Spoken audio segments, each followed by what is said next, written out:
মানুষের নেতা, চট্টগ্রামের গর্ব।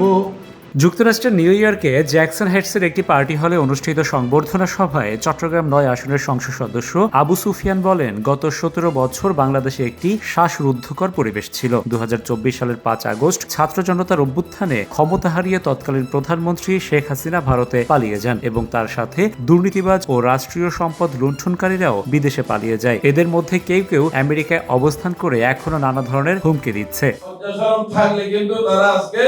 এইসব কথাবার্তা বলতে পারতো না। এই যে দল যারা ১৭ বছর নয়, তারা আজকের এই বিগত ১৭ বছর তারা স্বাধীনতার পর থেকে বাংলাদেশের জনগণের বিরুদ্ধে, গণতন্ত্রের বিরুদ্ধে, স্বাধীনতা সার্বভৌমত্বের বিরুদ্ধে তারা তাদের কর্মকাণ্ড পরিচালনা করছে। সেই দলটা হচ্ছে আওয়ামী লীগ। তারাই তো বাংলাদেশের গণতন্ত্র হত্যা করে বাকশাল কায়েম করেছিল, সংবাদপত্রের স্বাধীনতা হরণ করেছিল, সংবাদপত্র বন্ধ করে দিয়েছিল, রাজনৈতিক দল নিষিদ্ধ করেছিল। ইভেন তারা যে দল করে আওয়ামী লীগ, সেই আওয়ামী লীগ পর্যন্ত তারা নিষিদ্ধ করেছিল। তার কন্যা শেখ মুজিবুর রহমান সাহেবের কন্যা শেখ হাসিনা তার পিতার কে আরো একটা ডিঙ্গিয়ে অলিখিত বাকশাল বাংলাদেশে কায়েম করেছিল।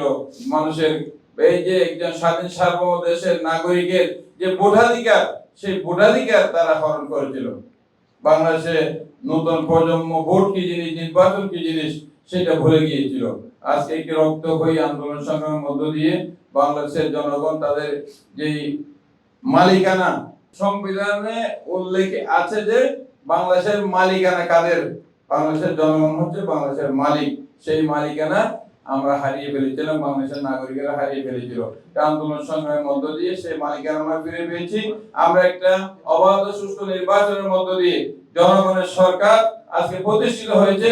আমাদের নেতা দেশনায়ক তারেক রহমান প্রধানমন্ত্রী হিসেবে দায়িত্ব নিয়েছে, আমরা সংসদ সদস্য হিসেবে নির্বাচিত হয়েছি। এখন আমরা জনগণের জন্য কাজ করে যাচ্ছি, কারণ জনগণের কাছে আমাদের দায়বদ্ধতা, জনগণের কাছে আমাদের জবাবদিহিতা রয়েছে। আমরা কাজে জনগণের কাছে আমাদেরকে আবার যেতে হবে। কাজে আমরা জনগণকে কিভাবে সুখী করা যায়, জনগণকে কিভাবে স্বস্তি দেওয়া যায়, বাংলাদেশের উন্নয়ন অগ্রগতি কিভাবে ত্বরান্বিত করা যায়, সে লক্ষ্যে আমরা কাজ করে যাচ্ছি। চট্টগ্রাম জাতীয়তাবাদী ফোরাম আয়োজিত এই সংবর্ধনা সভায় সভাপতিত্ব করেন বিএনপির জাতীয় নির্বাহী কমিটির সদস্য মিজানুর রহমান ভূঁইয়া মিল্টন এবং পরিচালনা করেন নিউ ইয়র্ক দক্ষিণ বিএনপির সাধারণ সম্পাদক বদিউল আলম। প্রধান বক্তা হিসেবে উপস্থিত ছিলেন বিএনপির জাতীয় নির্বাহী কমিটির অন্যতম সদস্য আব্দুল লতিফ সম্রাট এবং গেস্ট অব অনার হিসেবে বক্তব্য রাখেন বিএনপির জাতীয় নির্বাহী কমিটির সদস্য জিল্লুর রহমান জিল্লু। নেতা কিভাবে কর্মী বান্ধব হয় এটা একটু প্রমাণ দিব। রাত 12:30 আমি বাংলাদেশে গিয়ে ওনাকে ফোন করেছি, চট্টগ্রাম গিয়ে, যে সুফিয়ান আমি চট্টগ্রামে এসেছি। রাত 12:30 আমাকে কল দিয়ে বলছে তুমি কই? আমি বললাম আমি বাসায়। বাসার নিচে নামো। বাসায় উনি নিচে গাড়ি নিয়ে আসছেন, আমাকে বলে গাড়িতে উঠো। আমি কই যাবেন? কোনো কোয়েশ্চেন করবো না।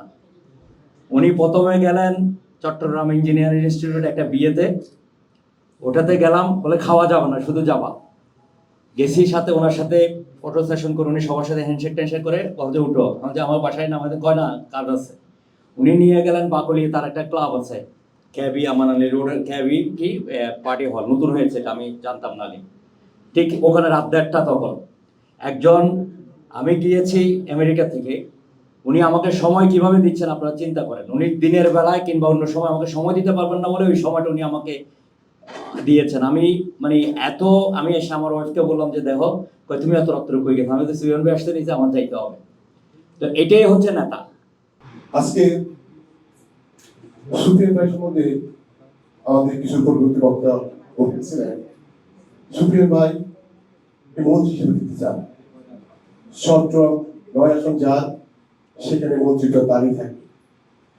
যে বক্তব্য আমি ইলেকশনের পূর্ববর্তীতে একটা অনুষ্ঠানে উনি আমাকে আমন্ত্রণ করেছিলেন, সেখানে আমার কয়েকটা কথা বলে 2টা কথা ছিলেন ফুল অডিয়েন্সের মাঝে। আমি বলেছিলাম আপনার একজন সৎ, যোগ্য, কর্মীবন্ধ নেতা, যে নেতার সামনে একজন শত্রু ধারেরও সাথে সাথে সে কিন্তু একদম গলে যায়। ওনাকে দেখলেই যে মানুষ যে কতটুকু ভালোবাসে সেটা প্রমাণ আজকে আপনাকে দেখছেন। চট্টগ্রামের যে সংসদীয় আসন থেকে উনি নির্বাচিত হয়েছেন সর্বভোটে, সেটা উনি প্রমাণ দিয়েছেন। সভায় বক্তারা বলেন 5 আগস্টের পর অন্তর্বর্তীকালীন সরকারের নির্বাচনের মাধ্যমে বিএনপি ক্ষমতায় আসে এবং তারেক রহমান রাষ্ট্র পরিচালনার দায়িত্ব পান। গত 6 মাসে সরকার ইতিবাচক পরিবর্তনের রাজনীতি শুরু করেছে এবং ফ্যামিলি কার্ড, কৃষক কার্ড, ইমাম পুরোহিতদের সম্মানী সহ নানা সুবিধাজনক প্রকল্প চালু করেছে। আমি আপনাদের যারা আজকের এই আয়োজন করেছেন আপনাদেরকে কৃতজ্ঞতা জানাচ্ছি যে এই ধরনের একজন গুণী ব্যক্তিকে আপনারা সম্মানিত করছেন। আমরাও চেষ্টা করি যখনই আমাদের এলাকারও কোনো গুণী ব্যক্তি আসেন চেষ্টা করি তাকে নিয়ে বসার সম্মানে। আমরা এই জন্য করি কারণ আমরা মনে করি যে ওনাদের রক্ত আর আমাদের রক্ত, ওনাদের ধমনীতে যে রক্ত আমাদের ধমনীতে যে রক্ত একই রক্ত। সেই রক্তের মধ্যে দেশপ্রেম, সেই রক্তের মধ্যে জাতীয়তাবাদ প্রবাহিত। কাজেই ওনারা যখন আসেন আমরা তাদেরকে সম্মানিত করে নিজেদেরকে আমরা সম্মানিত বোধ করি, আমরা নিজেরাই সম্মানিত বোধ করি। বক্তারা আরো বলেন প্রবাসী বান্ধব বিএনপি সরকারই প্রবাসীদের জন্য প্লট ও ফ্ল্যাটের ব্যবস্থা করেছিল এবং নিউ ইয়র্ক রুটে বিমান চালু করেছিল। অনুষ্ঠানে বিভিন্ন অঙ্গ সংগঠনের নেতাকর্মী ও প্রবাসীরা উপস্থিত থেকে প্রধান অতিথিকে ফুল দিয়ে অভিনন্দন জানান। Rashed Bappi, ATV USA, new York, যুক্তরাষ্ট্র।